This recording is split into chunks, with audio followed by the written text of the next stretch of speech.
Bonsoir à tous. Bonsoir. Bonsoir à tous. Bienvenue pour cette Pitch Battle numéro 8. La deuxième de 2021. C'est ça, et toujours en partenariat avec Sista, qui nous accompagne et pour lequel on est vraiment ravis. C'était dès la première Pitch Battle, d'ailleurs, avec Simon qu'elle nous avait rejoint. Donc, Simon Davla. Simon Davla, effectivement. Grâce à Simon Davla, on a ce partenariat avec Sista. Ça veut dire quoi? Ça veut dire que nous avons des jurys paritaires, donc une femme, un homme, qui nous font l'honneur de nous rejoindre chaque session. Et nous avons à chaque session aussi, parmi les 3 startups qui pitchent, au moins une femme. Et vous allez me dire ce soir, il y aura un couac parce que la femme nous a fait défaut et on n'avait pas suffisamment de projets féminins pour, en dernière minute, répondre au quota de CEO. Et donc, nous avons exceptionnellement 3 hommes. Mais comme le 25 décembre, on avait fait une spéciale 21 décembre, une spéciale Noël avec 3 femmes, on avait un tout petit peu de marge. On vous prie de nous excuser pour ça et on espère que beaucoup de femmes CEO vont postuler pour les prochaines Pitch Battle. On en a, mais on n'en avait pas pour ce soir. Donc ce soir, ce sera 3 hommes. Exactement. Voilà. Donc pour participer au Pitch Battle, c'est assez simple. C'est donc tous les 15 jours. Ça dure 1 heure le mercredi soir à 20h30. Pour y participer, il faut que vous soyez en train ou que vous envisagiez de lever des fonds dans les semaines qui arrivent. Donc vraiment que vous soyez déjà dans cette démarche-là. Et vous pouvez postuler sur le site de Light Me Up ou nous contacter, Nash ou moi, sur LinkedIn si vous préférez. La prochaine Pitch Battle, c'est le 24 février. Donc n'hésitez pas. Partagez cette info autour de vous. Envoyez-nous des startups et on peut des femmes. lightmeup.io. Exactement, lightmeup.io. Et ce soir, on accueille Clémence Chanu qui vient de chez Utopia. Clémence, je te propose de te présenter rapidement. Bonsoir. On n'a pas le son, on t'entend pas. Attends, on ne t'entend pas. Hop. Ah. C'est bon? Ouais, super. Merci beaucoup de m'avoir invitée. Je suis ravie d'être là et super curieuse d'entendre voilà, tous ces beaux projets. Je travaille chez Utopia. Enfin, je suis dans l'équipe d'investissement. Utopia, on est un fonds early stage qui investit plutôt dans des consumer startups, des jeunes projets qui viennent repenser un peu nos modes de consommation. C'est une équipe qui existe depuis 5 ans d'abord au sein d'une structure d'investissement qui s'appelle Otium Capital et qui a pris son indépendance il y a 2 ans. Et là, aujourd'hui, on a investi un fonds qui fait à peu près 100 millions dans des projets alors qui ont déjà un peu de chiffre d'affaires et qui sont déjà un petit peu lancés. Typiquement, on a investi les tickets entre 2 et 4 millions d'euros. Voilà, dans des projets plutôt B2C en France et en Europe. Ok, merci beaucoup. Il y a 9 personnes dans l'équipe. Ok, super. Belle équipe. Et on accueille aussi César Cuvier de Ragtime, One Ragtime, qu'on a déjà vu ici avec Stéphanie Hospital pour un peu notre marraine. Première Pitch Battle. C'est un peu notre marraine, effectivement. Est-ce que tu peux te présenter? Oui, bien sûr. Ouais, effectivement, Stéphanie était là la première fois, mais du coup, ce coup-ci, c'est un garçon de côté One Ragtime qui sera là. Moi, ça fait 4 ans que j'ai rejoint l'équipe de One Ragtime dans les sujets d'investissement. One Ragtime, c'est un fonds qui a maintenant à peu près 5 ans. On investit dans des jeunes sociétés, des tickets entre 500 000 et 2,5 millions, sur des sociétés qui sont majoritairement B2C et qui ont toujours une composante technologique forte sur des sujets plutôt software. On investit dans, pour le coup, à peu près tous les secteurs, même si on a une grosse préférence pour les sujets divertissement, finance, assurance, ça nous plaît beaucoup aussi, et tous les sujets autour du développement et du low-code, ça nous plaît pas mal. On a fait 27 investissements en maintenant un peu plus de 4 ans d'investissement. Et puis voilà. Super, merci beaucoup. Merci beaucoup. Nash, je vais te laisser rappeler le rappel des règles. Alors, je sais que certains ont du mal à me comprendre parce que je suis anglais. Donc, parfois, pardon, ça doit être le Covid, ça. Donc, les règles, c'est 5 à 7 minutes de pitch. 5 à 8 minutes ce soir parce que je me suis mal fait comprendre. Après, 10 à 15 minutes d'échange et de feedback, de conseils, de critiques constructives, bienveillantes, mais sans langue de bois de la part de nos VC. Et puis, on repart tous contents et pour une levée de fonds qui, du coup, ne pourra rencontrer que le succès. Ce soir, alors, il y a quelques temps, on avait fait une soirée spéciale Impact et on s'était dit que ça serait vraiment très rapidement et très vite plus du tout utile de dire soirée Impact, puisque ça serait très vite dans l'ADN de toutes les startups. Et il se trouve que ce soir, on aurait presque on a une soirée quasiment à thème Impact aussi, puisqu'on a 2 startups un peu orientées vers l'environnement et les questions de climat, et une startup qui est sur l'économie circulaire. On va avoir donc ce soir César qui va nous parler de Happy Move. On aura ensuite Thomas et Guilain de Lyum, et on va commencer tout d'abord par Victor, qui va nous présenter Revive ou Revive, je ne sais pas si tu le prononces à la française ou à l'anglaise, et c'est toi qui vas nous le dire en direct de Lille. Victor, je te laisse la parole, te présenter. Et je vais mettre un petit décompte de 7 minutes, parce que toi, tu avais compris que c'était 7 minutes. Bonsoir, Victor. Tu peux en profiter pour partager ton écran et mettre ton son. Attends, je te le remets. Oui, on ne t'entend pas. C'est bon, je l'ai remis. Ah oui, c'est nous qui t'avions coupé. Ça marche. Merci Nash, merci Elodie. Alors effectivement, je vais vous présenter mon projet qui s'appelle Revive, mais figure-toi que pas mal de gens parmi les premiers utilisateurs l'appellent Revive, c'est-à-dire qu'ils l'ont jamais entendu et donc ils lisent Revive et finalement, ça me plaît pas mal et il n'y a aucun souci pour l'appeler Revive. Mais voilà, dans l'imaginaire collectif, c'est encore Revive. Et avant de vous le présenter, je vais d'abord vous raconter une petite anecdote en fait qui date d'il y a plus de 10 ans maintenant. Et cette petite voiture que vous voyez là, en fait, c'était ma première voiture. C'était une Clio PlayStation 2 à l'époque. Et en fait, quand j'ai commencé à bosser, j'ai souhaité la vendre parce que je voulais changer de véhicule. Et vu que je venais de commencer à bosser, je me suis rendu compte que j'avais pas du tout le temps de m'occuper de cette vente-là, d'accueillir des automobilistes, des acheteurs potentiels, de mettre les annonces. Et donc, on a eu l'idée, avec mon meilleur pote à l'époque, qui s'appelait Michou, et qui s'appelle toujours Michou, en fait, de lui confier. J'ai eu l'idée de confier ma Clio à Michou.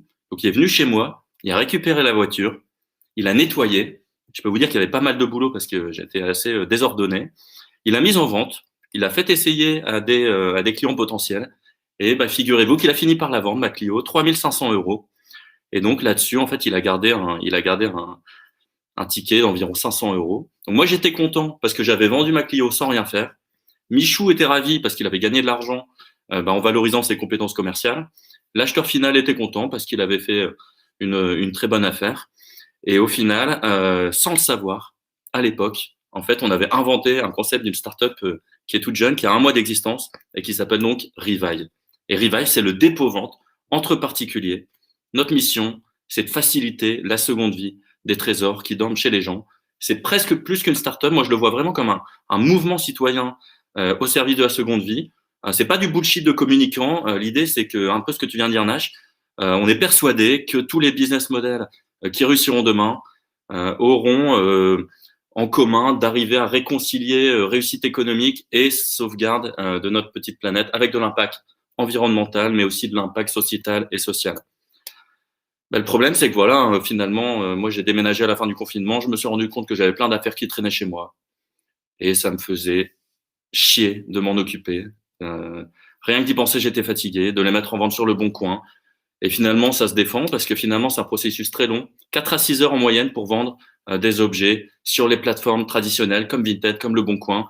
Il y a plein d'étapes qui sont ici. Créer les annonces, prendre les photos. Il faut négocier avec les acheteurs qui veulent toujours baisser les prix. Ensuite, il faut faire les cartons, les emballages. Sur le Bon Coin, il y a les rendez-vous physiques encore. 1 fois sur 3, la personne vient pas. On a perdu du temps, on a perdu de l'énergie. Et finalement, c'est un processus qu'on résout avec ce concept de Revive, qui est donc un dépôt-vente entre particuliers. Alors là, on n'invente rien. Le principe même d'un dépôt-vente, selon Wikipédia, c'est une personne confie un objet à une autre pour qu'elle le vende à sa place. Donc voilà, nous, on va industrialiser tout ça avec notre concept, qui est donc une plateforme, un service, qui met en relation des particuliers qui ont des trésors chez eux, avec, donc elle a la flemme de s'en occuper, comme moi avec ma voiture il y a 10 ans, avec des chasseurs de trésors. Donc ce sont des gens qui, eux, ont le temps, maîtrisent Le Bon Coin, maîtrisent Vinted, ont la fibre commerciale, typiquement Michou il y a 10 ans, qui vont les vendre à ma place. Ça ressemble à ça. Toi aussi, tu as des trésors qui dorment chez toi, mais la flemme de les mettre en vente. Les photos, les annonces, les rendez-vous, les emballages, ça peut... La bonne nouvelle, c'est que maintenant, il y a Revive, le premier service de dépôt-vente entre particuliers. Sur Revive, un chasseur de trésors gère tout à ta place. Sa mission ? Vendre ton trésor sur Vinted ou Le Bon Coin, au meilleur prix et en toute confiance. Une bonne affaire pour lui, pour toi, et surtout pour la planète. Voilà, donc vous l'aurez compris, il y a beaucoup moins d'étapes, on a beaucoup moins de choses à faire, et on divise par 10 à 12 le temps nécessaire pour vendre ces objets. Donc notre proposition de valeur, c'est vraiment de gagner du temps. On a un modèle économique qui est alors assez subtil, qui est une commission sur la création de valeur. C'est-à-dire que le propriétaire du trésor fixe un prix plancher. Par exemple, dans ce cas, 500 €. Il dit, pour 500 € minimum, je veux rien savoir, c'est bon, ça me va, j'accepte que mon trésor soit vendu. Le chasseur de trésors, finalement, dispatch sur Vinted, sur Le Bon Coin, sur Facebook Marketplace, où il veut, sur une des nombreuses plateformes, il en tire 1 000 €. 1000 moins 500, on considère qu'il y a 500 € de création de valeur, 80% pour le chasseur, 20% pour Revive. La confiance est les clés là-dedans. On a donc, comme je vous le disais, un système d'inventaire. Donc, on confie son trésor, on sait ce que c'est, on sait avec quoi repart le trésor. Il est signé par les 3 parties. Un exemplaire pour Revive, un exemplaire pour le chasseur, un exemplaire pour le propriétaire. Les chasseurs sont notés, valorisés, commentés par la communauté. Et on a un système d'assurance à hauteur du prix plancher en cas de disparition du trésor. C'est un marché qui est assez intéressant puisque, en fait, le chiffre assez fou, c'est que 87% des Français déclarent comme moi avoir des affaires qui traînent chez eux, qui ont de la valeur, mais dont ils ne se servent plus et dont ils ne savent pas quoi faire. Donc là-dedans, notre vrai marché, il est constitué sur les moments de vie où on est obligé de s'en occuper justement de ces affaires. Donc déménagement, malheureusement peut-être décès d'un proche quand on doit vider une maison, divorce, départ d'un enfant quand il y a une chambre à vider. Voilà, c'est là où est vraiment notre cœur de marché. On est dans l'économie collaborative, pas besoin d'évangéliser. Tout le monde a utilisé un service, ça va croître encore x5 dans les années qui arrivent. Je vous explique rien. Et ce qui est super intéressant en termes d'opportunités d'investissement notamment, c'est qu'on n'est pas concurrent de ces grosses plateformes comme Le Bon Coin, comme Vinted. Au contraire, on est apporteur d'affaires. C'est le nerf de la guerre pour elles d'avoir des annonces et d'avoir des vendeurs. Et ben nous, avec notre concept, on se place en amont de tout ce processus et on va leur apporter ce qu'elles cherchent, c'est-à-dire des vendeurs et des annonces. On ne vend rien sur Revive. On a lancé la première version du site il y a 1 mois, à Noël. Alors MVP, NoCode, WordPress, Zapier, Airtable pour les connaisseurs. Donc pour l'instant, il n'y a pas de techno et on a quand même déjà réussi à prouver la proposition de valeur, c'est-à-dire qu'on a déjà prouvé à petite échelle, avec 300 € qu'on a mis comme ça en acquisition pour tester, que les gens comprennent notre proposition de valeur et qu'ils la comprennent et qu'on répond probablement à un vrai besoin sur un vrai marché, puisqu'on a 200 inscrits et on a identifié notre propriétaire type de trésor, qui est une jeune femme de 45 ans qui s'appelle Véro. On a déjà sauvé 10 trésors qui ont généré 200 € sur Vinted et Le Bon Coin pour un chiffre d'affaires donc de 10%, nous, de ce volume d'affaires-là, pour Revive, de 20 €. Mais voilà, ce sont les premiers euros qui sont entrés, c'était cette semaine, donc c'est assez incroyable pour des jeunes entrepreneurs comme nous, de se dire que voilà, pour la première fois, des gens ont compris la proposition de valeur et la valident. De ce fait-là, ça nous encourage et c'est pour ça que je suis aussi en face de vous aujourd'hui. C'est parce que par expérience, je sais qu'une levée de fonds, c'est long, 6 à 9 mois, gros minimum. On aimerait lever en fin d'année en amorçage pour arriver à Paris, donc entre 350 et 400 000 € qui seront destinés à refaire le produit qui, pour l'instant, technologiquement, tient pas la route, on va pas se mentir, qui seront destinés aussi à embaucher un analyste data et un responsable technique que je ne suis pas, et qui seront destinés aussi à investir en communication marketing à ce moment-là, pour aller chercher 100 000 trésors, développer en parallèle des premières opportunités B2B dont on pourrait parler plus en aval, devenir la principale communauté autour de la seconde vie et suivre 1 an après pour une série A potentiellement, puisqu'on répond à un besoin qui est commun à beaucoup d'habitants des pays occidentaux et donc sur un modèle scalable. Je suis pas à ma première startup puisque j'ai créé une startup dans la rencontre en ligne qui s'appelait Tutti Flirty, 70 000 utilisateurs et 1 an dans le top 10 de l'App Store. Je suis accompagné par un incubateur qui a pris 10% des parts de Revive et qui est un incubateur qui nous accompagne sur plein de sujets. Marion et Jules font partie de l'équipe, avec aussi toute une promo d'étudiants de l'EFAP qui bossent notamment le produit, le design et la charte avec moi. Voilà, pour finir, c'est un mouvement citoyen, c'est plus qu'une start-up, pour faciliter la seconde vie. Vendre ses trésors, c'est trop long. Donc c'est un chasseur de trésors qui va s'en occuper. Et on cherche à lever pour la fin d'année en amorçage. Je vous remercie de votre écoute et je vous remercie à l'avance de vos potentielles questions. Merci à tous. Merci beaucoup, Victor. 9 minutes, Victor, quand même. On t'a un peu... Ouais, c'est moche. On a été très Bon. sympa. Eh bien, du coup, parole aux dames. Clémence, est-ce que tu veux commencer avec une question? Est-ce que tu as compris? Est-ce que tu cherches un trésor? Est-ce que tu as des trésors à vendre? Ça nous intéresse. Oui, je vais lancer un petit peu le débat. Merci déjà pour ça. Honnêtement, en termes de présentation, c'était très clair, bien mené. Je pense que tu as couvert pas mal de sujets. Alors oui, un peu plus que le temps imparti au départ, mais on a une bonne vision du projet et de ce que vous visez. Alors, je pense qu'en termes de thématique, on est en plein dans le thème seconde main, économie circulaire. Je pense que tous les projets qui seront amenés à sortir dans ces sujets incorporeront forcément cette dimension. Donc là-dessus, je pense que tu coches déjà une case tendance de marché qui est importante. Moi, j'avais une première question, alors qui est peut-être, on reviendra peut-être sur des choses plus conceptuelles, mais là qui est un peu terre à terre. Comment ça se passe la logistique de stockage, etc. Qui garde les objets Alors c'est juste, merci pour ta question, Clémence. C'est le chasseur en fait qui s'occupe de tout. C'est-à-dire que toi, tu déposes ton trésor sur la plateforme. C'est-à-dire en fait, tu le décris de manière rapide pour pas te faire perdre ton temps. Et le chasseur, s'il décide de chasser ton trésor, vient chez toi et s'occupe de tout. Donc il repart avec, il le stocke chez lui, il le stocke dans un garage, il le stocke dans une valise, il le stocke dans sa voiture. C'est lui qui gère. Et tant qu'il le vend à ta place sur des plateformes, c'est pas toi qui gères la logistique, c'est lui. Ok. C'est pas toi non plus. Et c'est pas Revive non plus, même si pour être tout à fait transparent sur les premières preuves du concept, vu que nous, notre boulot aujourd'hui, c'est de faciliter vraiment ces mises en relation, on le fait nous-mêmes. Hein. C'est-à-dire que dès qu'il y a un trésor qui arrive, si on n'a pas encore le chasseur à mettre en face, c'est nous qui allons chercher les cartons, les fringues, et on les stocke dans notre bureau, et puis on va les donner au chasseur le lendemain, puisque voilà, pour l'instant, c'est comme si sur Airbnb ou sur Blablacar, si tu cherches un trajet, c'était Fred Mazella qui te conduisait en voiture ou qui te trouvait dans sa base de données. Je suis certaine qu'il l'a fait. L'idée de ma question, c'est que nous, c'est vrai que c'est des sujets qu'on regarde beaucoup chez Autopia parce que ça coche beaucoup de cases de notre thèse d'investissement, tout ce qui est lié à la maison, etc.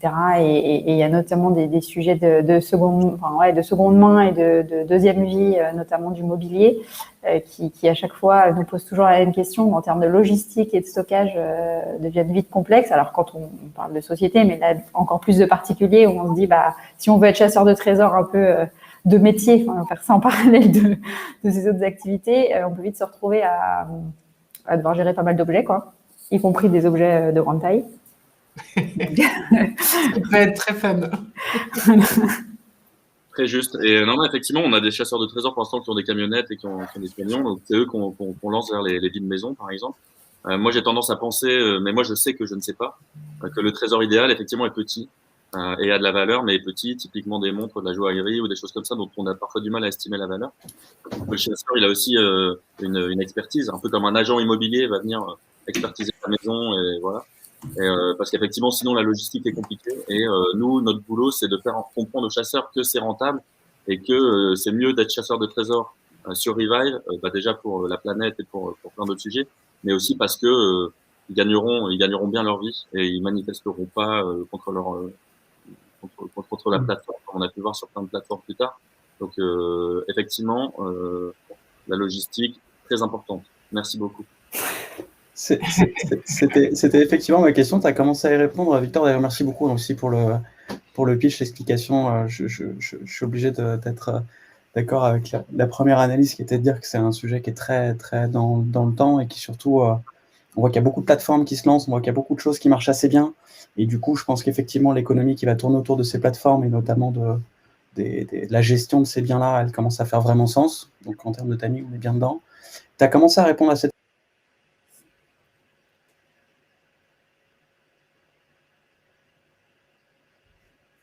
Je sais pas si c'est... Je sais pas si c'est moi, mais j'entends plus rien. Ouais, moi non plus, j'entends plus. Ah, ok. César, on t'a perdu. C'est de retour. On ne met plus de son. T'as plus de son. ma question. Alors voilà, on t'entendait plus, ça a coupé de ton côté. Mais on veut bien réentendre ta question. Top. Ma question, c'était effectivement de comprendre ce que c'était qu'un trésor pour toi, Victor, parce que tu parlais d'habits, tu parlais de biens type montre et biens un peu à haute valeur ajoutée. On parle de meubles. Est-ce que tu peux nous expliquer un peu tous ces points-là? Alors, merci pour ta question. En gros, la vision que j'avais avant de lancer le MVP, c'était forcément de la littérature, elle était forcément fausse. Je pensais qu'un trésor, on en avait tous un. et que toi, ton trésor, en fait, c'était toutes les affaires qui étaient chez toi, dont tu estimais qu'elles avaient de la valeur et dont tu ne te servais plus. Et donc, en fait, le chasseur de trésors allait arriver, prendre un lot, récupérer tout ce dont tu n'avais plus besoin, limite t'aider à trier et repartir. Comme j'ai commencé à le dire, plus ça va, moins c'est la direction, parce que logistiquement, c'est quand même très compliqué. Et surtout, le chasseur de trésors n'est pas forcément expert en fringues, en meubles, et c'est pas la même personne en fait qui va venir chercher tes habits ou ta déco que ton canapé ou ton frigo, quoi. Donc en fait, un trésor, c'est probablement peu d'objets, mais de valeurs, type vraiment ce qui va intéresser les gens qui s'intéressent au marché des commissaires-priseurs, des montres, les bijoux. Voilà. Pour l'instant, 50% des trésors déposés sur notre site sont des fringues, mais on se rend compte que après, elles partent sur Vinted à des montants relativement bas. Je suis pas sûr que la notion de trésor soit pertinente. N'empêche que les gens comprennent notre concept, en tout cas, comme étant sur le secteur des habits. Pour l'instant, on propose une dizaine de thématiques et 50% des trésors déposés sont des fringues. Ouais, parce que la question qui se cache en dessous de ça, c'était effectivement la première question qui était sur la logistique, mais la deuxième qui est sur le panier moyen, qui finalement détermine un petit peu ton niveau de rémunération. Donc, c'est aussi pour ça qu'il y a une orientation peut-être à mettre. Mais du coup, ce que tu dis, c'est que tu as différentes catégories, donc tu pousses un petit peu les gens à te prévenir sur les catégories de trésors qu'ils vont avoir. On va interdire tout simplement les trésors en communiquant bien en dessous de 100 euros de valeur. En fait, c'est le chasseur de trésors vient, il prend déjà du temps. En moyenne, c'est 1 heure pour lui. Après, c'est pas grave parce que c'est lui qui travaille. L'idée, c'est que nous, notre client, bon, il y a personne qui sort de cash, mais notre client, c'est le propriétaire du trésor. Il accepte de gagner moins que ce qu'il aurait potentiellement gagné s'il avait géré la vente lui-même. Donc, le client, on lui en demande très peu. Par contre, le chasseur, il vient, il prend quand même du temps, il faut que ce soit rentable.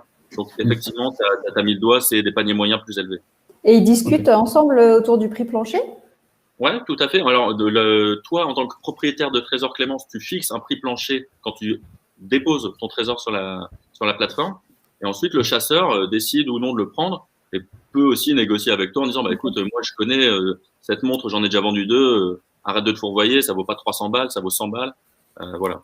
Mais voilà, donc c'est vraiment une nouvelle forme de commerce, d'échange de biens et de services pour l'instant entre particuliers. Demain, on espère en B2B. Voilà. Et j'arrête de parler. Merci beaucoup.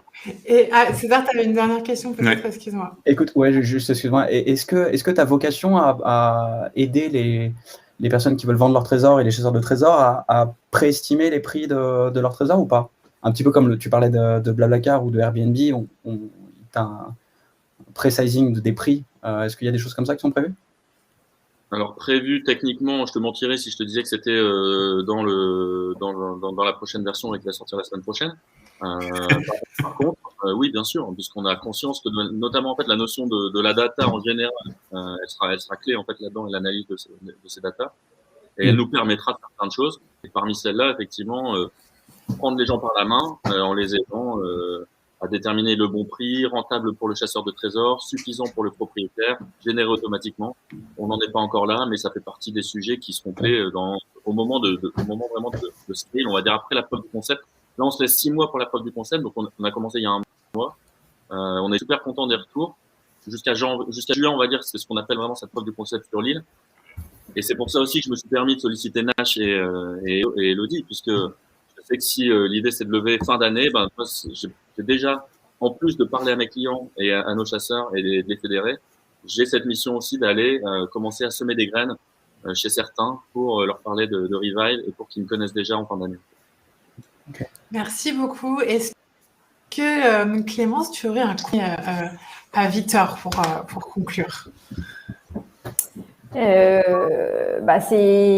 à la fois un conseil et beaucoup de conseils parce que c'est le début de l'aventure, donc il y a énormément de sujets à traiter. Je pense que les points sur lesquels il faut se mettre au carré assez rapidement, c'est tout ce qui tourne autour du concept de la plateforme, de toutes les questions posées César autour des catégories de produits, des paniers moyens, etc., pouvoir un peu affiner pour toucher assez vite le plus de gens possible et de pas se perdre dans des dédales trop petits ou avec des paniers moyens trop faibles, etc. Bien identifier qui seront les clients, à la fois les profils de ceux qui vont vendre, qui vont donner à vendre des objets et ceux qui seront potentiellement chasseurs, parce que voilà, faut bien être au clair sur ok, les gens ont un peu la flemme de vendre leurs objets, mais au final, ça a un prix parce qu'on lâche un bout de ce que c'est et qui est prêt à le faire, avoir une vision assez claire de ça, même si ça peut au final concerner beaucoup de gens, mais être très je dirais bien faire attention à la profondeur de marché et aux cibles accessibles, quoi. Avant de passer à la conclusion de César, on a une question sur le réseau. Pour toi. Sur le chat.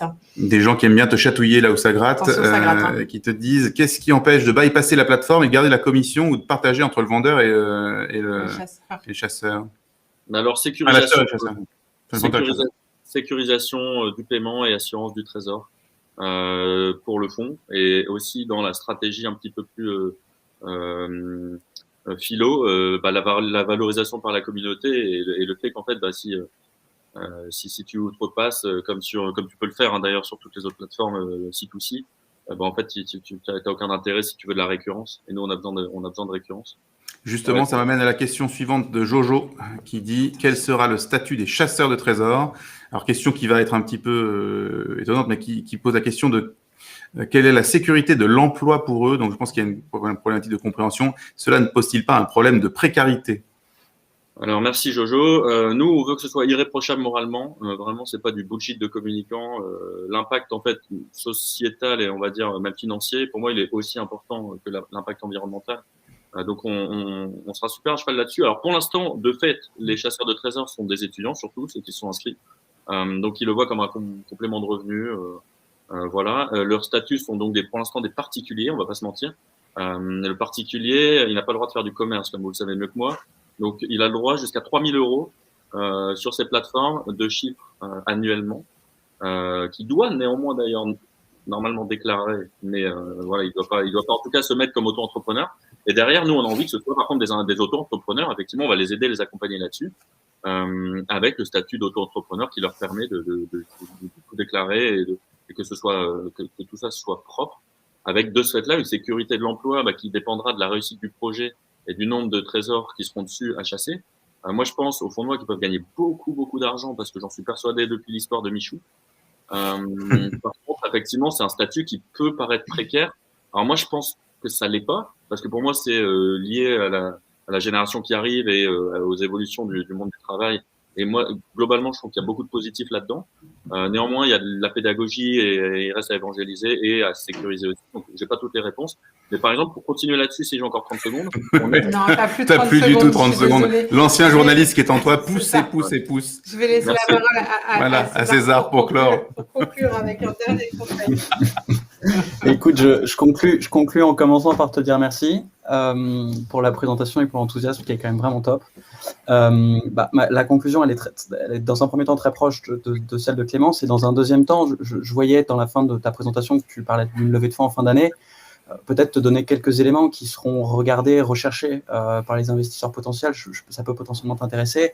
Effectivement, ce qui va être très important pour toi, c'est de démontrer la viabilité financière aussi de ton modèle. Et pour démontrer ça, il y a beaucoup de métriques ou d'économiques que tu peux utiliser, notamment bien montrer ce fameux panier moyen dont on a discuté juste avant, bien montrer aussi la capacité d'avoir du repeat, donc le fait qu'un utilisateur revienne plusieurs fois pour vendre des nouveaux trésors. Tu disais, on a tous un trésor. La question, c'est est-ce que j'en ai pas plutôt 10 chez moi? Donc, bien comprendre en fait tous ces éléments-là pour qu'on montre que si tu arrives à acquérir une personne qui a des trésors, ce soit rentable et ce soit viable pour toi financièrement sur le long terme. Donc, tous ces éléments-là sont hyper importants. Je voyais aussi que tu disais 100 000 trésors à horizon de l'année prochaine. Voilà, arriver à montrer exactement comment tu vas arriver à ces éléments-là et comment est-ce que tu vas rentabiliser ces 100 000 trésors pour faire non pas 20, mais 200, 300, 500, 1 million d'euros et en fait et pouvoir pérenniser la structure qui pourra permettre de continuer cette activité-là. Merci beaucoup. Merci Victor. Merci Victor, merci à tous les deux pour vos feedbacks.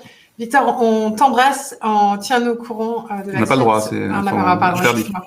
Un coup de coude On te de bicoude. loin. On te bicoude, voilà. Et on te souhaite bon courage et donne-nous tes nouvelles. À très bientôt. Et César, donc le deuxième César de la soirée, arrive pour nous présenter Happy Move. César, tu es à l'antenne, comme on dit du côté de Cognac Jet pour les plus anciens. Et tu peux partager ton écran si ce n'est déjà fait. Alors, est-ce que vous le voyez? Non. Pour l'instant, je ne vois. C'est en cours. Eh bien là, on doit le voir, il est là, voilà. Il arrive. Super. Vous le voyez? On le voit, voilà. On voit. Parfait. Est-ce que j'entends plus rien? Allez.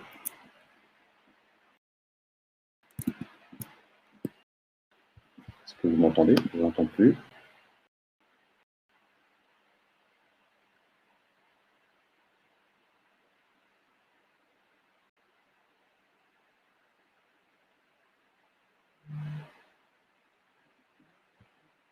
Vous m'entendez? Ok. Donc apparemment, je peux commencer. Donc je remets. Merci Elodie, merci Nash de m'accorder ce moment. Je suis César Coine, j'ai 36 ans et je vais vous parler de mobilité.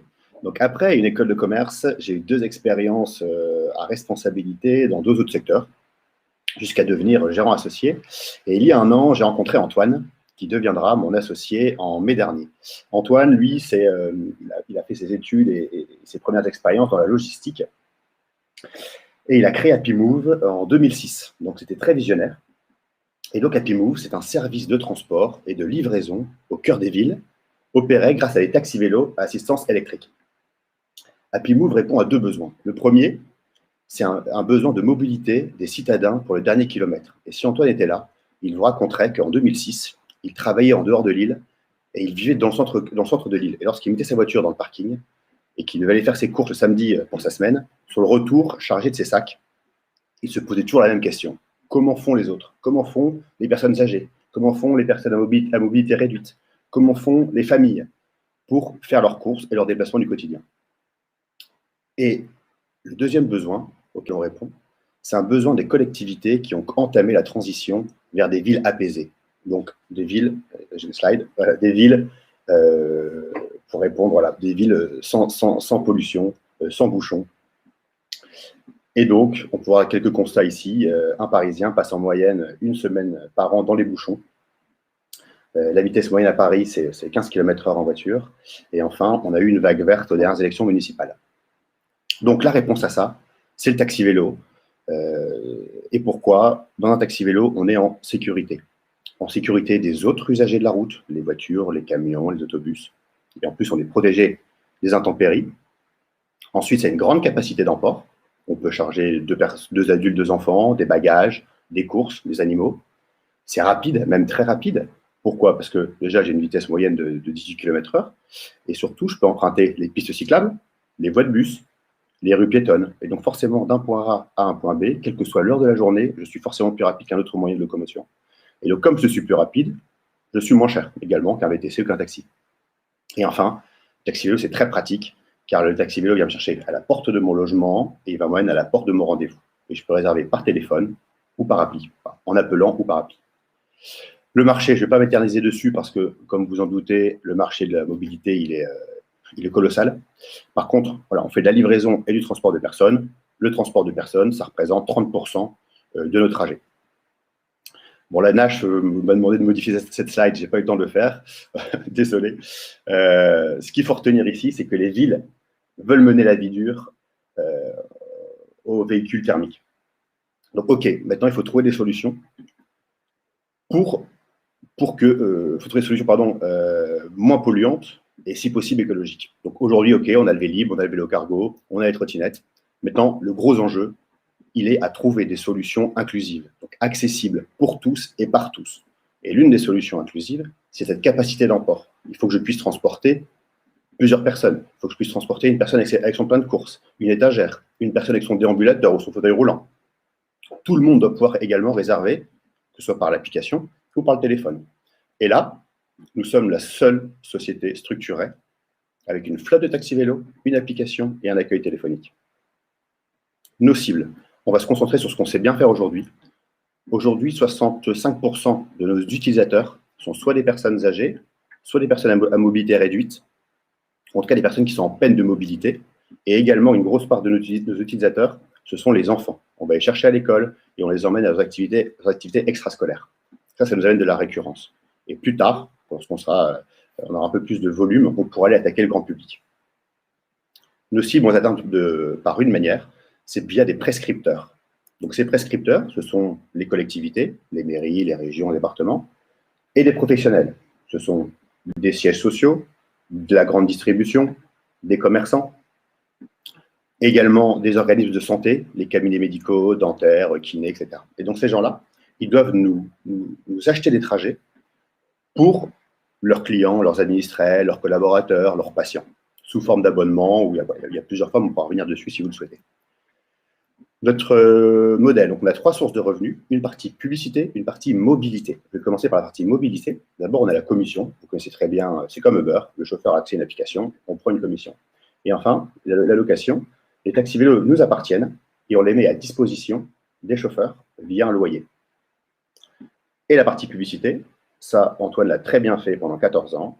On a gagné, on vivait grâce à la publicité, à 95% du chiffre d'affaires. L'objectif, c'est de la ramener à 50%. Et l'idéal, ce serait que la partie mobilité soit à l'équilibre et que la partie publicité, ce soit notre bonus. Voilà un peu notre plan de développement. Donc, on a besoin de 800 000 euros. Pourquoi? Pour aujourd'hui, en 2020, on a fait 5 000 trajets avec 5 taxis vélos en moyenne et nous ne sommes qu'à Lille. Et grâce à ça, on a économisé 2 tonnes de CO2. L'objectif, en 2023, c'est d'être présent dans 3 villes, Bordeaux et Paris, et d'arriver à 230 000 trajets. Une business unit, c'est 20 taxis vélos, Lille est une business unit, Bordeaux est une business unit, Paris, c'est 3 business units. Et donc, ces 800 000 euros, on les dépense principalement de 2 manières.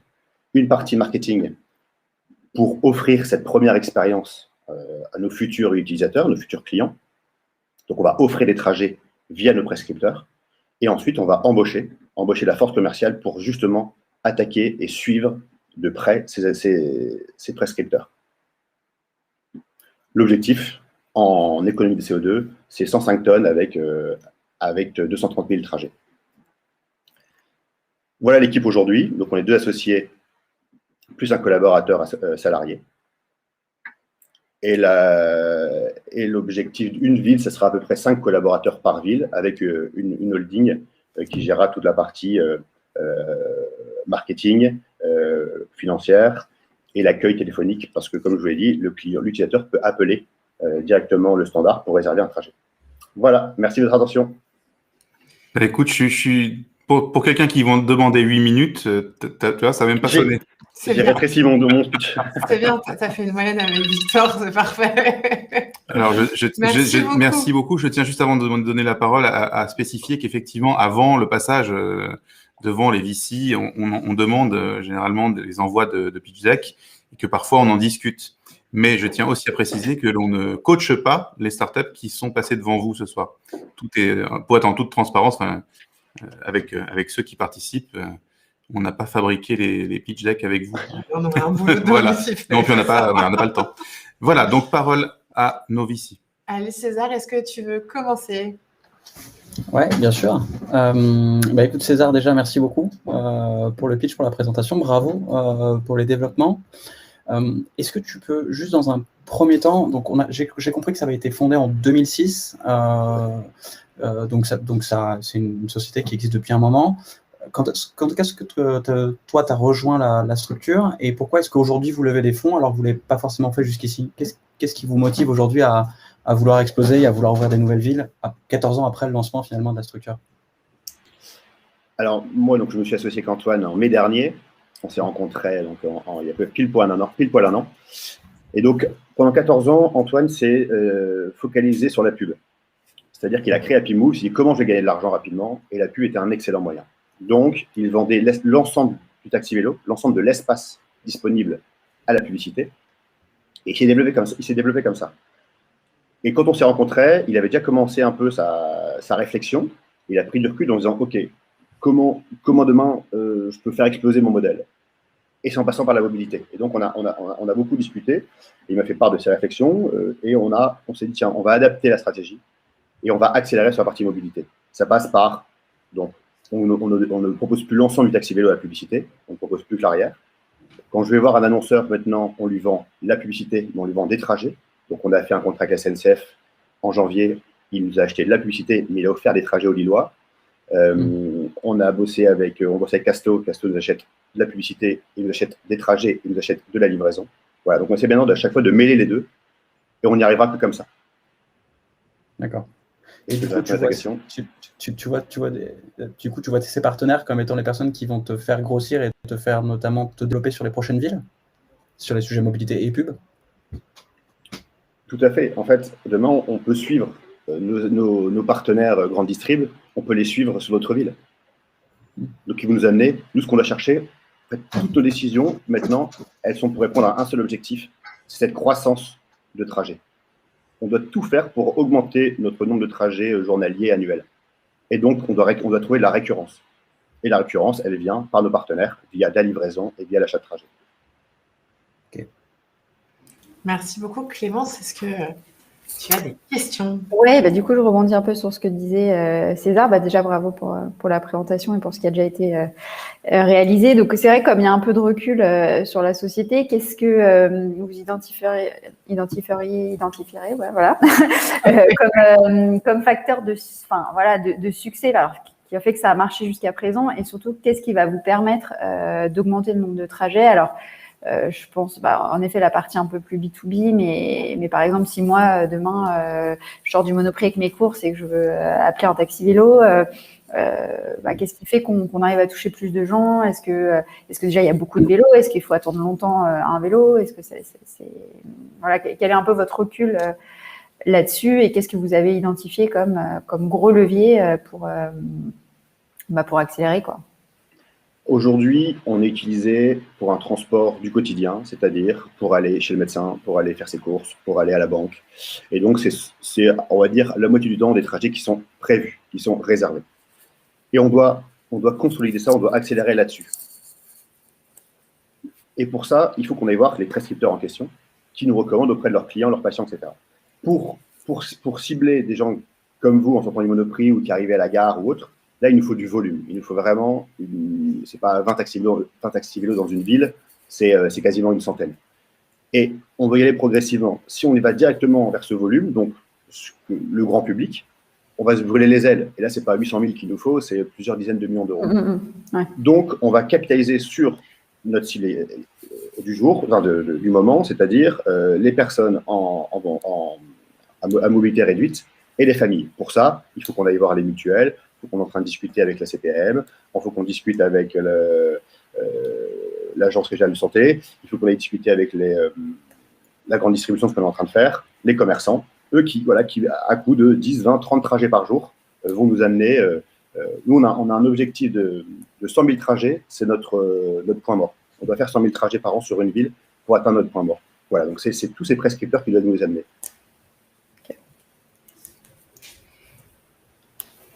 Est-ce que César, tu veux poser une question ou donner un conseil? Pas de souci.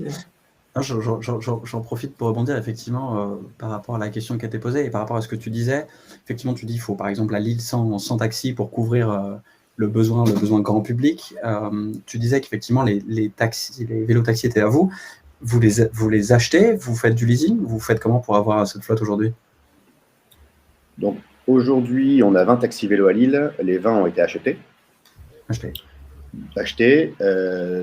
Dans notre développement, on prévoit du leasing.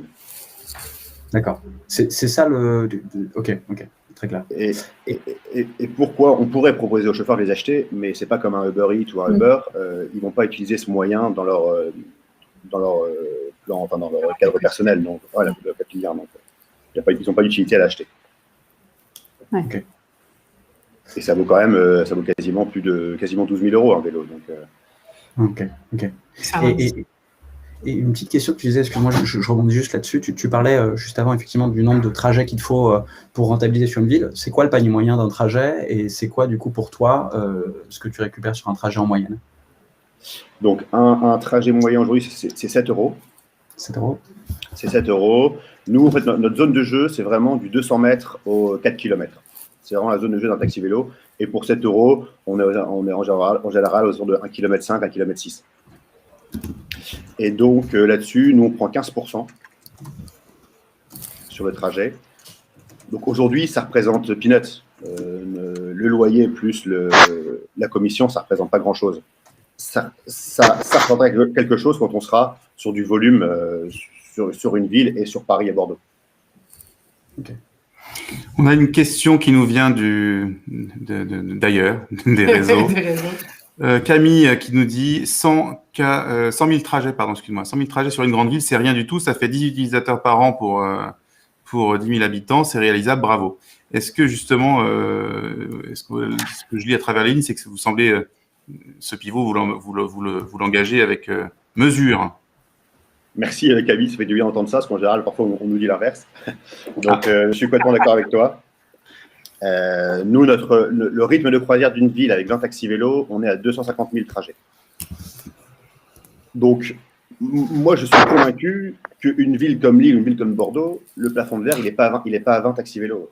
Pour moi, il est à 40, 50 taxis vélos, minimum. Sauf que, forcément, quand je fais mon BP avec 40 ou 50 taxis vélos, j'explose tous les chiffres et on va me dire que je suis un fou. Donc, on a dit on va être raisonnable, on va partir à 20 taxis vélos. Mais oui, pour moi, à Paris, c'est 300 vélos et on doit arriver à 1 million de trajets sans souci. Je croise les doigts. Merci beaucoup. Je reviens sur mes sujets de stockage. Gros sujet. C'était le thème de la soirée. C'est ça. Chez Victor, les vélos. Donc, pour le stockage, à Lille, comme à Bordeaux, ce sera un entrepôt aujourd'hui. Les vélos sont là tous les matins. Les chauffeurs les prennent, les louent. Ils nous les rendent le soir. À Paris, on a déjà été à Paris sous forme de franchise en 2012. Et là, les chauffeurs avaient le vélo et le gardaient, le stocker eux-mêmes. Donc, ça peut être une solution lorsqu'on reviendra à Paris, mais en propre. On étudiera les deux solutions, entrepôt ou stockage par les chauffeurs. Non, mais ma vraie question, c'était plus sur l'environnement concurrentiel. Si vous aviez déjà des gens qui proposent ce type de service dans d'autres villes, et après, il y a un peu les concurrents un peu plus indirects. Comment vous positionnez dans tout ça? Alors, en société structurée comme nous, il n'y en a pas d'autres. Aujourd'hui, il y a des indépendants qui ont leur propre taxi vélo et qui vont faire un peu de tourisme, un peu de déplacement, mais ils sont tout seuls. En tout cas, ils n'ont pas de flotte. À Paris, je sais qu'il y a des alors, je ne pense pas qu'ils soient regroupés en société, mais des personnes par communauté qui vont être que sur du tourisme, sans tarif affiché, sans application, et ils vont être par lieu. Hein. Une communauté va être à la Tour Eiffel, une communauté va être à l'Arc de Triomphe, et en général, ils ont des vélos qui ne sont pas réglementaires, souvent saisis par la préfecture. Donc nous, l'obligation qu'on s'est fixée, c'est d'arriver dans une ville avec l'accord et l'appui des collectivités. Donc on est déjà en discussion avec la mairie de Bordeaux et les élus, on est déjà en discussion avec la mairie de Paris pour anticiper notre arrivée. Okay. Une question venue d'ailleurs du web. De très très loin. Ah, vas-y. Alors, avez-vous, pardon, parce qu'il y en a une autre depuis. Avez-vous une saisonnalité dans votre activité? Alors, étonnamment, une légère. J'ai fait mes stats là, il n'y a pas longtemps. Et en gros, entre janvier et septembre, on est à 8%. Et on monte à 12% entre septembre, octobre, novembre, décembre. Donc, c'est assez linéaire. On n'a pas. Je dirais qu'il y a une petite chute en février. Mais donc, pour répondre à la question, le taxi vélo est quand même plus utilisé dans les moments chauds, surtout à Lille, mais c'est pas flagrant. Donc, c'est assez linéaire. Clémence, est-ce que tu peux donner un conseil à César pour conclure son pitch? Plus pour la suite et dans la démarche de levée, ça sera. Enfin, je pense que les questions qui reviendront beaucoup, c'est sur la stratégie d'acquisition de tous ces clients prescripteurs, savoir comment on structure l'effort commercial et marketing sur ces sujets pour bien comprendre comment comment on va pénétrer tous ces comptes-là et la puissance aussi des connexions ou des démarches que vous avez pu engager, parce que si je comprends bien, ça va beaucoup dépendre de ça. Donc, je pense les questions et en tout cas les challenges viendront plutôt sur ces sujets. Merci beaucoup. Merci Clémence. Mais pareil, le concept est vachement dans l'air du temps, donc je pense qu'il y aura beaucoup d'appétit pour un projet comme ça. Surtout pour conduire les chasseurs de trésors de Victor. D'un point A à un point B. On s'appellera après. César, un conseil à César. Écoute, je suis assez d'accord. C'est effectivement un sujet qui est hyper intéressant, qui est bien dans l'air du temps. Auprès d'un investisseur, ce qui va être un tout petit peu difficile, c'est effectivement quand tu vas raconter l'histoire en disant que c'est une société qui existe depuis longtemps. C'est toujours quelque chose qui fait super peur à un investisseur, ça. Pourquoi ? Parce que la première question qu'a posée Clément, c'était la bonne question, c'était effectivement pourquoi maintenant ça décolle ? Qu'est-ce qui va se passer ? En fait, pourquoi est-ce que jusqu'à 2006 à 2020, on en a été là ? Et pourquoi est-ce qu'en 2020, tout va sauter ? Donc, je pense que c'est hyper important de bien arriver avec un discours qui est très clair et qui est très simple sur ce sujet-là. Et je trouve que ce que tu nous disais qui était assez intéressant, c'était aller chercher ces prescripteurs. Alors, il y a une grande question de comment tu industrialises, comment tu fais en sorte qu'ils t'accompagnent dans les nouvelles villes, etc. Mais si tu arrives à démontrer que tu as une capacité à rentrer avec des prescripteurs, puisqu'on pourrait considérer qu'aujourd'hui, le marché du taxi vélo n'est pas encore extrêmement mature, que l'utilisateur, je n'ai pas encore le réflexe de chercher sur mon téléphone quand je sors de chez Monoprix pour effectivement prendre un taxi vélo, mais par contre, Monoprix a peut-être le réflexe de le mettre en place pour faire les livraisons ou pour accompagner ses utilisateurs. Donc, à ce titre-là, je pense que tu as aussi une porte qui te permet à toi de monter tranquillement en gamme, d'avoir un certain nombre d'utilisateurs et un certain nombre de chiffres d'affaires pour t'implanter dans les villes et potentiellement plus tard continuer à grandir. Donc, avec une belle stratégie, je pense que quand c'est bien expliqué, comme tu nous l'as montré juste ici, je trouve que tu as un truc qui est vraiment intéressant à faire et que tu peux bien aller pitcher. Mais il faut faire attention à la première barrière qui va faire un tout petit peu peur aux investisseurs, qui est la société a été fondée en 2006. Ça peut faire un tout petit peu peur. Donc, il faut juste passer cette barrière-là, je pense. Merci beaucoup, César. Merci Pour César, il y a énormément de questions. Ouais, il y a beaucoup de Lillois qui s'excitent sur le, sur le chat. On va faire un tour sur le chat. Ouais, je te conseille de leur répondre en direct parce qu'il y a des questions qu'on n'a pas pu poser. Parce qu'on va passer à des gens qui ne sont pas lillois. On a beaucoup de thèmes ce soir. L'impact, l'île, le stockage. Et on a une équipe qui est très en forme. Je crois qu'ils ne sont pas du tout lillois. Hein. Non, mais ils n'arrêtent pas de se chamailler depuis tout à l'heure, on les voit. Voilà, et on ne les entend pas en revanche parce qu'on ne les a pas mis. Voilà. Donc, on a Thomas et Guilain qui vont nous parler de l'IOM.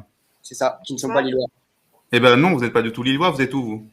On est à Avignon, présentement. C'est ça, bien dans le sud. Bien dans le sud. Exactement. Vous avez partagé votre écran, je crois. Est-ce que vous avez déjà partagé l'écran ? C'est vous, ça ? Tout à fait. Alors là, on vous voit vous en revanche. Oui, ok.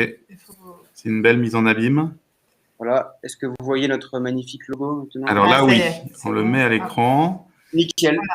Eh bien, c'est parfait. On va vous donner la parole quand vous commencez. Je déclenche le minuteur. Entendu. Quand vous voulez. C'est parti.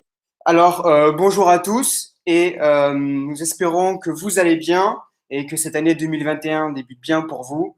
Aujourd'hui, mon cofondateur Guilain et moi-même allons vous parler de notre startup qui se prénomme l'IOM et qui représente un peu la concrétisation d'un objectif qu'on s'est donné tous les deux il y a déjà quelques années. La raison pour laquelle nous avons décidé de nous lancer dans une aventure entrepreneuriale et de laisser de côté le confort du salariat, c'est que l'on veut contribuer modestement à la résolution d'un problème urgent et mondial, les feux de forêt.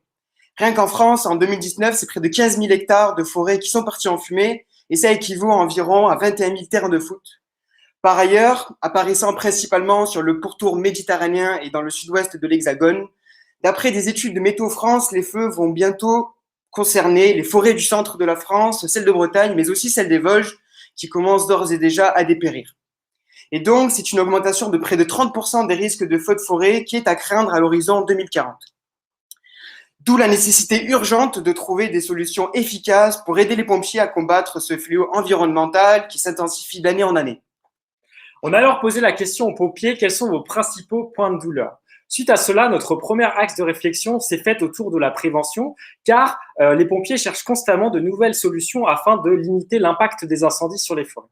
Dans un second temps, on s'est rendu compte que statistiquement parlant, la majorité des incendies pour lesquels le temps d'intervention était inférieur à 10 minutes sont maîtrisés. Donc, notre solution d'observation doit rentrer dans cette fenêtre de temps. Ensuite, au fur et à mesure des discussions avec les pompiers, on s'est rendu compte que ces derniers manquaient énormément de données, que ça soit avant, pendant ou après les catastrophes naturelles, les catastrophes industrielles ou les incendies en général. Et donc, pour aider les pompiers à faire face à ces enjeux liés aux feux de forêt, la solution que Lyon propose consiste à déployer des ballons captifs puis dirigeables à plus long terme au-dessus des forêts exposées à de forts risques de départ de feu. Remplis d'hélium pour pouvoir se sustenter dans les airs, nos ballons seront capables de surplomber les forêts durant de longues durées, c'est-à-dire pendant plusieurs jours, afin de détecter prématurément tout départ de feu et de guider les pompiers durant l'intervention pour qu'ils puissent optimiser l'attaque du feu. Nos ballons seront aussi équipés de caméras spécialisées pour la détection automatique des feux, mais aussi pour fournir un retour visuel et vidéo en direct au centre de secours pour qu'ils puissent confirmer la présence de flammes, mais également pour suivre l'évolution du feu. Vous allez alors nous poser la question que tout le monde me pose, qui va payer pour notre solution? Est-ce que c'est l'État-providence qui va payer pour notre solution? Dans un premier temps, nous allons vendre tout simplement nos solutions pour des questions de simplicité, puis nous ferons de la maintenance pour notre solution à la fois logicielle et de la maintenance matérielle pour optimiser son efficacité, et pour assurer la pérennité de l'entreprise, nous ferons évoluer notre solution pour en créer d'autres et ainsi optimiser son efficacité. Alors chez Lyon, on a aussi fait très attention à bien nous lancer dans un marché qui nous permettra de commercialiser notre solution à plus grande échelle. Il se trouve qu'à l'échelle nationale, en termes d'investissement et de dépenses, la France investit environ 500 millions d'euros par an contre les feux de forêt et principalement répartis dans les départements du sud de la France. Les solutions qui sont actuellement employées par les pompiers et que l'on peut qualifier comme concurrentes sont les suivantes. Vous avez tout d'abord les avions de surveillance et de détection, que l'on appelle communément les guets aériens, dont le coût d'exploitation est d'environ 300 000 euros par an et par avion. Vous avez également des tours de vigie qui sont en fait tout simplement des points de vue fixes en hauteur. Et enfin, il y a aussi des satellites spécialisés qui sont généralement utilisés pour la collecte de données à l'échelle macroscopique. Et en plus du marché des feux de forêt sur lequel on se focalise le plus en priorité, notre solution pourra être aussi employée pour des sites de catastrophes naturelles sécurisés par les pompiers, sur des sites sensibles tels que des centrales nucléaires par exemple, mais aussi pour la collecte de données dans le domaine de l'agriculture. Notre stratégie est alors très simple. Dans un premier temps, nous avons effectué la preuve de concept et dans quelques semaines, nous allons tester notre ballon en conditions réelles avec des pompiers pendant des brûlages dirigés. Les brûlages dirigés, en fait, c'est une parcelle qu'on va délibérément brûler pour éviter une future propagation de l'incendie, donc dans le sud de la France en général. Une fois qu'on aura établi notre première preuve d'achat, on pourra déployer toute notre solution dans le sud de la France, puis à long terme, on déploiera nos solutions en Europe et peut-être dans le monde. Et donc, pour mener à bien ce projet ambitieux et résoudre ce problème à l'échelle nationale dans un premier temps, nous avons besoin d'une levée de fonds à hauteur de 500 000 euros en amorçage pour survivre sur une période de 12 mois. Nous avons besoin de cette somme pour couvrir tous les frais de fonctionnement, que ce soit les embauches, les frais administratifs et juridiques, mais aussi les assurances. Nous avons aussi besoin de cet argent pour acheter des premiers ballons qui seront dans un premier temps préfabriqués, mais aussi des caméras pour notre tout premier MVP. On a aussi besoin de financement pour la R&D de nos futurs ballons qui seront faits maison. Ensuite, nous avons aussi besoin d'acquérir du matériel pour l'assemblage et la maintenance de nos futurs ballons. Et enfin, nous aurions besoin d'avoir à notre disposition des hangars pour le stockage des ballons et des bureaux pour le stockage de nous-mêmes. Notre but à long terme est très simple, c'est de construire une entreprise à la fois rentable et à la fois qui a du sens. Pour cela, on mettra en place des KPI, donc une KPI de rentabilité, mais également une KPI qui permettra de mesurer quel est l'impact de notre solution sur les forêts et comment on les a préservées. Pour cela, nos 3 objectifs sont, dans un premier temps, de collaborer avec les pompiers pour optimiser leur force de frappe et ainsi optimiser leur capacité à ne pas se mettre en danger. La seconde, c'est de protéger la biodiversité car elle est soumise de plus en plus à des facteurs importants des pressions extérieures comme le réchauffement climatique. Et le dernier, le plus important, c'est de réduire de 30% les incendies d'ici à 2040. Enfin, vous vous doutez bien que je n'ai pas décidé de me lancer dans cette aventure avec n'importe qui et réciproquement, enfin du moins je l'espère. Et donc, une des principales forces de notre boîte est la complémentarité de notre binôme. Monsieur Guilain Yvon, ici présent, en plus d'être un mec génial, est un ingénieur en aérospatial de formation. Il a déjà à son actif une expérience entrepreneuriale dans le domaine des ballons stratosphériques. Et en ce qui me concerne, je suis aussi un peu génial, en tout cas je l'espère bien. Et j'ai une formation d'ingénieur en conception mécanique et j'ai déjà eu l'occasion de travailler en tant que salarié pendant 1 an avant de me lancer dans Lyon.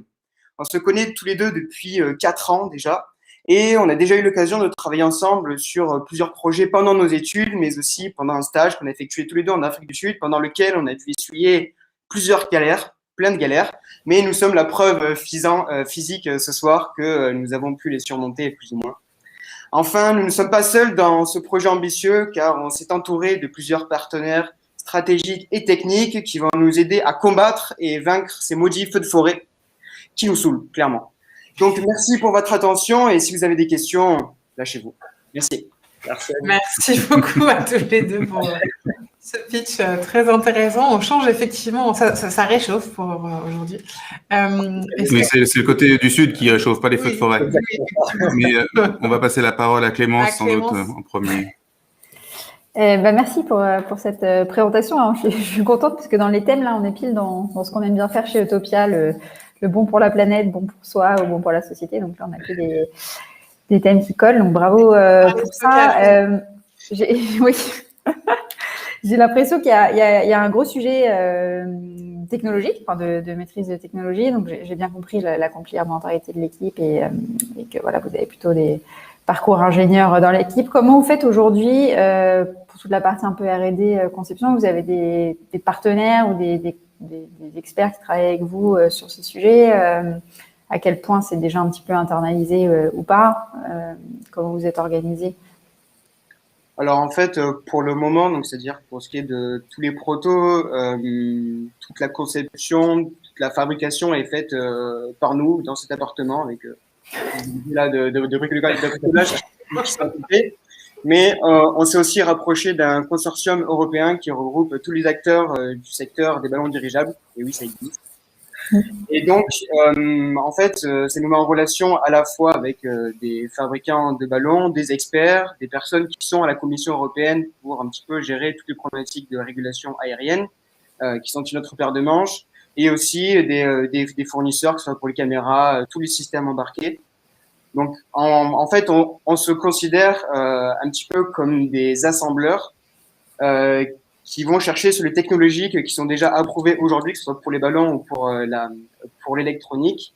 Et ça, c'est ce qui va nous permettre en fait de pénétrer le marché le plus rapidement possible. Et à long terme, notre but, c'est de développer des ballons beaucoup plus performants que ce qui n'est fait aujourd'hui, c'est-à-dire surtout pour ce qui est de la résistance au vent et au Mistral précisément ici, qui est notre ennemi public numéro 1. Et donc, c'est pour ça que nous voulons aussi engendrer une phase de R&D qui nous permettra de proposer un produit beaucoup plus évolué, fait maison, encore plus adapté aux besoins des pompiers et d'autres clients. Et aussi, on a la chance d'être incubé et d'avoir du coup des contacts dans des secteurs très précis, tels que l'intelligence artificielle ou la technique en général. Et du coup, on a moyen de récupérer des informations de ces contacts en particulier. Ouais, donc pour le moment, vous créez votre concept et après vous allez le rendre propriétaire et le produire vous-même, quoi. Enfin, pas. Ouais. Okay. César. Et pour continuer, pour continuer effectivement sur cette partie technologique. Donc, je comprends qu'effectivement, ce que vous disiez tous les deux, c'est que vous prenez des composants existants approuvés et qui, donc, en fait, vous permettent de faire cette partie assemblage. Est-ce qu'il y a une partie, donc il y a une partie assemblage déjà qui n'est pas si facile que ça, et il y a une deuxième partie qui, enfin, c'est plutôt une question, est-ce qu'il y a une partie software en plus à ajouter là-dessus, typiquement pour tout faire fonctionner ensemble très bien, mais surtout pour pouvoir communiquer avec les pompiers, pour pouvoir prévenir, pour pouvoir mettre ces alertes en place? Est-ce qu'il y a une partie software dessus? Alors oui, totalement. Dans un premier temps, on code une intelligence artificielle qui va venir se mettre avec une caméra des ballons, qui va pouvoir faire l'observation, etc., pour détecter les incendies, la fumée, etc. Et évidemment, il faudra qu'on mette en place un logiciel pour que les pompiers puissent intervenir directement avec notre solution. Donc oui, il y a une partie software qu'on développe en parallèle de la partie hardware. Parce que le but, c'est que les pompiers deviennent indépendants avec notre solution, indépendants que ce soit au niveau du hardware avec le ballon, mais aussi avec le logiciel qui sera plus sous forme de SaaS en fait, qui leur permettra de se connecter directement avec un ordinateur portable ou une tablette s'ils sont in situ sur le lieu d'incendie ou dans les centres de secours qui s'appellent les CODIS, dans lesquels ils peuvent un petit peu gérer toutes les opérations en même temps. Donc le challenge aussi au niveau dev va être de faire fonctionner tout ça de concert pour qu'ils puissent avoir un retour vidéo constant et d'autres data d'ailleurs concernant le feu. Ok. Clément, c'est un conseil? Ouais, alors je suis un peu surprise parce que il y a un peu un enjeu de sécurité derrière tout ça. Pourquoi ça n'existe pas déjà? Alors peut-être que parce que tout le monde n'est pas aussi fou que nous, de un, et de deux aussi, il y a un problème historique avec les ballons dirigeables, parce que historiquement, en fait, depuis, on va dire la Seconde Guerre mondiale, les avions ne sont plus du tout les ballons dirigeables ne sont plus du tout utilisés et le relais a été pris par les avions, parce que il y a eu plusieurs accidents à cause du fait que les ballons étaient avant gonflés d'hydrogène, qui est extrêmement inflammable. Et donc, ça a été abandonné. Mais entre-temps, on a trouvé des moyens d'industrialiser la production de l'hélium, qui nous permet aujourd'hui d'avoir accès à de l'hélium moins cher que ce n'était il y a une trentaine d'années. Donc, en fait, c'est surtout en fait la vision qu'avaient les gens des ballons dirigeables qui étaient des gros machins qui flottent dans les airs et qui sont ultra fragiles et s'il y a un tout petit peu d'électricité statique, ça s'enflamme. Sauf qu'en fait, ce n'est plus du tout le cas, que ce soit au niveau du ballon ou même des nacelles, donc c'est-à-dire tout ce qui transporte l'électronique et ou des humains. Donc c'est la raison pour laquelle en fait moins de gens y pensent, mais de ce qu'on voit nous en tant qu'insider de l'industrie du ballon dirigeable, c'est en train de reprendre son envol, que ce soit pour le transport de marchandises, pour décarboner en fait l'aviation, mais aussi pour de la surveillance de longue distance, tout en réduisant les coûts. Et il y a aussi un autre verrou technologique qu'il ne faut pas négliger, c'est qu'il y a eu de plus en plus de drones. Du coup, la technologie des drones a explosé. Donc, la technologie des drones, c'est quelque chose de très complexe, qui est très léger. Et en fait, du coup, c'est assez simple de mettre ça sur un ballon dirigeable, qui est un petit ballon dirigeable et pas un énorme ballon dirigeable. Et c'est pour ça, en fait, il y a des verrous technologiques qui ont sauté ces dernières années avec l'évolution des technologies. Oui, parce que du coup, je rebondis sur mon conseil, qui, à mon avis, voilà, les questions tourneront beaucoup autour de qu'est-ce qui se passe si un gros acteur ou un acteur public ou parapublic décide que c'est la bonne solution et veut s'y mettre et quelque part vous passe un petit peu passe un petit peu devant. Donc, je pense que ça, c'est une première question que les potentiels investisseurs auront. Et la deuxième, c'est une fois qu'on a équipé, je sais pas, tous les pompiers en France, quelle est, bon, là, j'ai compris, il y a la maintenance. Mais quelle est votre diversification à vous? Alors, ça peut être peut-être que vous allez aller dans d'autres pays ou peut-être que vous allez proposer d'autres produits un peu connexes pour surveiller d'autres choses que les feux de forêt. Mais comment, voilà, je pense que ça tournera pas mal autour de ça. Oui, clairement, en fait, comme vous l'avez expliqué, malheureusement, le problème n'est pas qu'en France, mais on souhaite tout de même démarrer à notre échelle, dans notre appartement, dans notre jolie Vaucluse. Ensuite, à l'échelle nationale. Et le marché européen est une opportunité énorme et c'est la raison pour laquelle en fait c'est urgent. C'est parce que ça crame un petit peu de tous les côtés. Bien heureusement en France c'est pas aussi dévastateur qu'en Californie ou qu'en Australie, mais justement en fait là où nous on se positionne c'est surtout sur la prévention. En fait on n'a justement pas envie que ça devienne comme la Californie. Donc notre but c'est de faire nos preuves en France là où c'est encore à peu près maîtrisable. Et ensuite de partir à la fois sur d'autres pays, mais aussi d'adapter nos ballons, comme je le disais, sur d'autres catastrophes naturelles qui demandent du monitoring de longue durée, que ce soit des inondations par exemple, qui est encore une catastrophe naturelle qui risque de s'intensifier de plus en plus en France et ailleurs. et aussi suite aux discussions qu'on a eues avec les pompiers sur des incendies ou des accidents chimiques, tels que l'incendie qu'il y a eu à Lubrizol par exemple. Les pompiers auraient adoré en fait avoir une vision aérienne constamment pendant toute l'intervention pour cibler en fait leur attaque du feu et limiter la propagation du feu et ou des produits chimiques. Merci César. Un conseil pour la fin? Je trouve que c'est un projet hyper intéressant. Il y a effectivement plein de questions sur la faisabilité, la capacité que vous aurez à l'industrialiser, la grande question qui était effectivement la profondeur de marché. 15 000 hectares, ça représente combien de ballons et ça représente quel revenu potentiel en upfront. Puis du coup, j'ai bien compris qu'effectivement, il y avait cette partie maintenance derrière. Voilà, il y a une profondeur de marché qu'il faut bien saisir, qu'il faut bien comprendre, et je pense que ça sera hyper important quand vous irez voir des investisseurs pour cette levée-là, de cette fête de fonds-là, de bien arriver, ou quand vous allez voir, de bien arriver avec un plan très précis là-dessus, puisque c'est très important de bien le comprendre et de bien comprendre la profondeur qu'il y a potentiellement, puisque vous voyez bien qu'une de nos premières questions, c'est effectivement de bien comprendre cette profondeur de marché et surtout comment vous allez pouvoir l'atteindre et la toucher. Donc tous ces points-là sont hyper intéressants. Je pense que c'est hyper excitant comme projet qui va soulever plein de problématiques, mais bon, il n'y a pas de vrai problème, il n'y a que des solutions. En tant qu'ingénieur, c'est normalement comme ça qu'on roule. Mais bon, voilà, il y a un sujet qui est super intéressant, mais cette profondeur de marché, bien cette compréhension, comprendre pourquoi cette technologie-là, parce qu'on a un problème, il peut y avoir plein de solutions au même problème, il faut bien comprendre pourquoi celle-ci est plus intéressante que d'autres qui sont les avions, les drones dont vous avez parlé juste avant, ou d'autres, des caméras thermiques par des satellites, j'en sais rien. Donc bien expliciter tous ces éléments-là, ce sera très important. Merci beaucoup. Merci beaucoup. Super. Merci à tous les deux, bravo pour ce super pitch. On arrive à la fin de cette 8e pitch battle et moi j'aimerais bien savoir, parce que j'ai adoré les 3 projets, Clémence, est-ce que tu as eu un coup de cœur ce soir? Coup de cœur, hein, pas... On ne demande pas plus.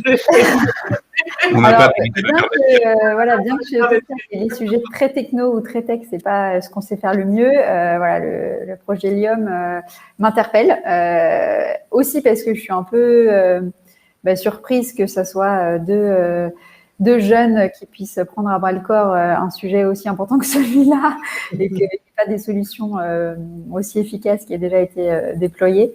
Et parce que je trouve en effet que l'enjeu est énorme. Donc petite mention pour ce projet-là, mais les autres sont aussi clairement dans l'air du temps et beaucoup de choses à faire sur ce thème. Merci beaucoup. César, un coup de cœur pour conclure? Heureusement que tu as commencé, Clémence, ça laisse plus de temps pour réfléchir. Mais j'aime beaucoup, ce que j'aime beaucoup dans Lium, le challenge technologique que je trouve hyper intéressant et même jusqu'à dire exaltant. J'aime beaucoup Revive, selon la prononciation, parce que je trouve que j'aime beaucoup l'idée de se dire qu'on a une économie de seconde main qui existe, qui grossit, qu'on a des plateformes qui commencent à prendre une envergure assez importante et pour lesquelles se pose souvent la question de comment est-ce qu'on gère cette partie-là de la vente, de la récupération, de la logistique et autres, et se dire que potentiellement des plateformes viennent prendre sa place, c'est intéressant. Donc j'aime bien le concept aussi de Revive, mais c'est bien parce qu'on est obligé de donner un coup de cœur. Oui, elle vous a piégé parce que d'habitude on ne le fait pas, mais on nous a reproché de ne pas le faire, donc nous aussi, on essaie de faire évoluer le modèle. De vous reprocher de le faire du coup. Exactement, ça va être sur 2. Tiens. Merci beaucoup pour votre participation à tous les deux. Merci à vous. Je rappelle Clémence chez Utopia et César chez One Right Time. N'hésitez pas à nous envoyer des projets si jamais vous en voyez passer, que vous pensez être susceptibles d'être intéressants pour nous, n'hésitez pas, on les prend. Si c'est des femmes, encore plus. Et puis, rendez-vous dans 15 jours avec Maxime Paradis, qui est Business Angel, LP, et un acteur très multifacette et de l'écosystème startup, donc qui viendra en tant que lui-même. Et puis, Shiraz Mafoudi, qui viendra pour Speed Invest, et donc, du coup, des startups qu'on ne connaît pas encore, mais c'est ça, 3, et dont au minimum une CEO. Et merci, bonne soirée à tous et à bientôt. À bientôt, au revoir. Au revoir. Bonsoir. Et merci à tous les gens qui nous ont suivis sur le chat aussi. Ah oui, il y en avait beaucoup. Il y avait beaucoup de questions ce soir.